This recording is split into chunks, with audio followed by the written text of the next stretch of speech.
हर हर महादेव। हम इस वीडियो के माध्यम से जानेंगे सच्चा गंगा स्नान शिव पार्वती वार्ता। यह बहुत ही पवित्र कथा है, इसे पूरा जरूर सुने, इसे आधा अधूरा ना छोड़े। इसे पूरा सुनने से शिव पार्वती कृपा मिलती है।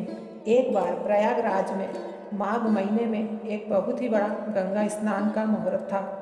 दूर दूर से लाखों लोग उस गंगा स्नान के लिए आ रहे थे। जब पार्वती जी ने देखा कि लाखों लोग स्नान के लिए आ रहे हैं तो वह बहुत ही खुश हुई।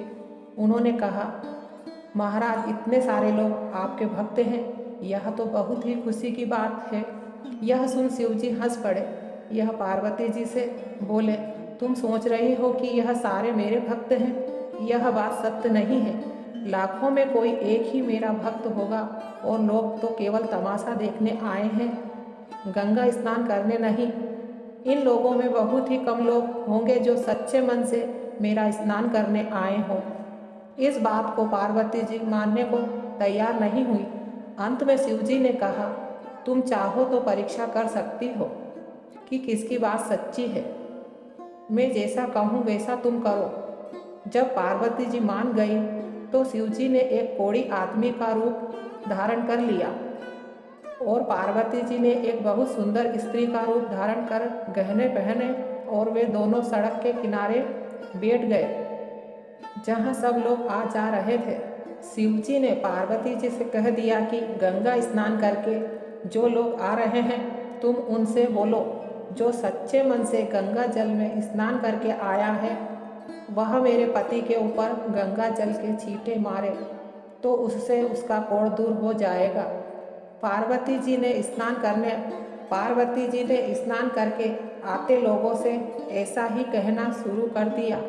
कई लोग ने तो उनकी अनसुनी कर दी, कई लोग उनसे गंदी हंसी मजाक करके चले गए और कई उनसे कहते कि तुम अपने पति को छोड़कर हमारे साथ चलो, हम तुमको खाना, कपड़ा और हर तरह का आराम देंगे।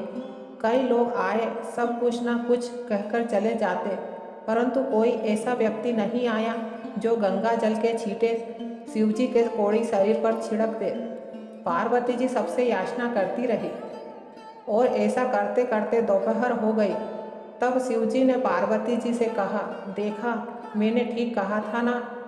पार्वती जी को निराश मन से शिवजी की बात माननी पड़ी।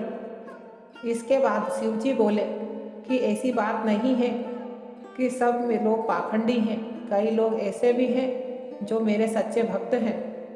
उन्होंने पार्वती जी को थोड़ी देर और रुकने को कहा। पार्वती जी और शिव जी को खड़े खड़े शाम होने लगी। सूर्य अस्त होने वाला था कि एक साधु उस ओर आया। उसने एक सुंदर स्त्री को देखकर कहा, मैया, तुम्हें क्या दुख है कि तुम ऐसे खड़ी हो। पार्वती जी ने कहा, मेरे पति को कोढ़ हो गया है।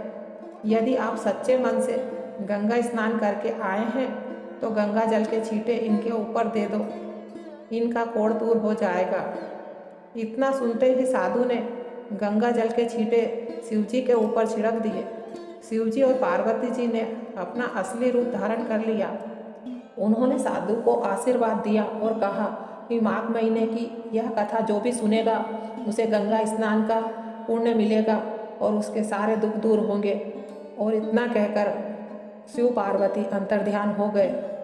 हर हर महादेव।